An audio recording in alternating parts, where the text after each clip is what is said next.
progressively detrimental. Thank you, Mr. Speaker. I call Jan Logie. Thank you, Mr. Speaker. I rise to take a short call on this, the third reading of the Families Commission Amendment Bill. The Green Party opposes this bill.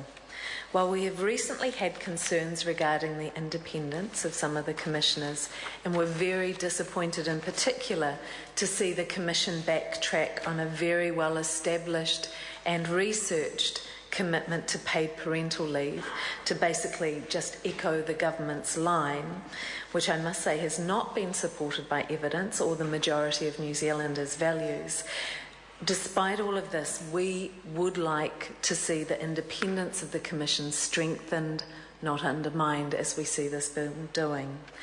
The Green Party didn't initially support the establishment of the Families Commission, but we were very happy to be proven wrong and have for many years now really valued their advocacy for our families and the well-considered and focused research on such topics as resources for Māori grandparents, diversity, experience and support needs for disabled parents, families and whānau status reports, family violence indicators, supporting Kiwi dads, escaping debt, changing Pacific households.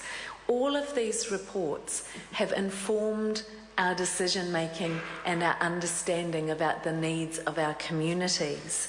And the list is much longer than that of valuable research that has helped us consider our response to significant issues and best support all our families. So with that background and that history, it really is hard to understand exactly what the problem is that's requiring this bill to come to the House to change the Commission. The Commission has also had a history of making strong independent submissions to this Parliament on proposed pieces of legislation of relevance to families. And I'd like to repeat a recent submission or point that they made recently around the Family Court Proceedings Reform Bill, where they outlined how the changes to the family court process could have a negative effect on children and families, and suggested that the proposed introduction of costs for family court relationship counselling services could be a barrier for some families needing to access the court. Their submission also pointed to the need for more independent research into the needs of whānau, particularly when negotiating care, contact and financial arrangements for children, especially given that 30% of parties to the family court are Māori. We need this evidence to make informed legislation, and we need those perspectives to be independent. So an independent perspective was given, and yet sadly that bill passed without those concerns being addressed. So it is a bit difficult to have confidence in the stated aim of this bill, which is supposedly to improve decision-making in the social sector, when we're seeing that existing research, which has been well respected, is being dismissed so easily when it conflicts with this government's priorities.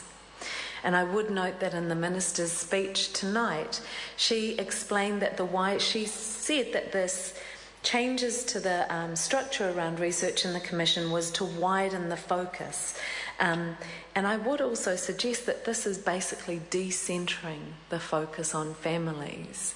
And we don't have any research to suggest that we should be decentering families from our research agenda. In fact, I would suggest that perhaps we have evidence of the opposite. 8 out of 11 submissions on this bill opposed it.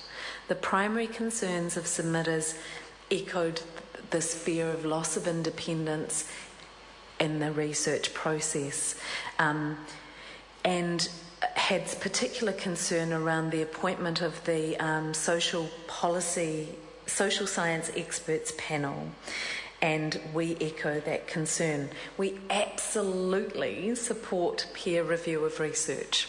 I mean, that is just the norm in academic circles as well as government circles now, and it's good practice. You don't need an expert panel to be set up to provide peer review. You only set that up if you're wanting to confine and constrain that expert review. which is another reason we are opposing this bill. I call Tim McIndoe. Mr Speaker, the Minister outlined clearly that the